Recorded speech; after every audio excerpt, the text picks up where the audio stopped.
Perjalanan kasus seorang kakek yang terancam penjara gara-gara menganiaya pencuri terjadi di kota Demak, Jawa Tengah, kini sampai tahap persidangan. Kakek bernama Kasmito atau Mbah Minto terancam 2 tahun penjara. Seperti diketahui, ia terancam di penjara lantaran membacok pria yang mencuri ikan di kolam yang ia jaga. Dilansir dari Tribun Jateng, ia dijerat pasal 351 KUHP ayat 2 dengan ancaman hukuman maksimal 5 tahun penjara.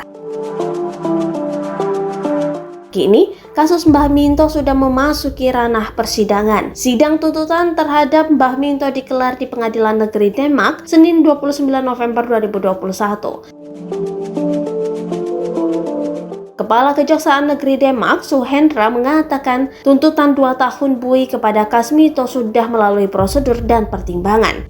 Tuntutan 2 tahun penjara ini sudah kami pertimbangkan baik secara psikologis, sosiologis, maupun yuridis, ujar dia di kantor Kejaksaan Negeri Demak Selasa 30 November 2021 dilansir dari tribunnews.com. Menurutnya, korban pembacokan Marjani mengalami luka sangat serius dengan sobekan sepanjang sekitar 11 cm dan sejumlah luka lain akibat sabetan senjata tajam. Tuntutan 2 tahun itu juga melihat umur Kasmito yang sudah lanjut usia.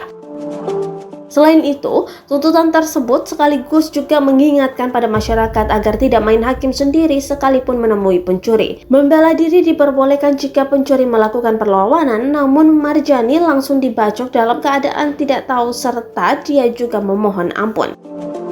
Nah, bagaimana jika aksi main hakim seperti ini dibiarkan? Justru nantinya akan terjadi kekacauan dan ketidaktertiban di masyarakat, imbuh Suhendra. Oleh karena itu, ia mengimbau warga agar memergoki aksi pencurian agar meneriaki, meminta pertolongan orang lain atau lapor polisi.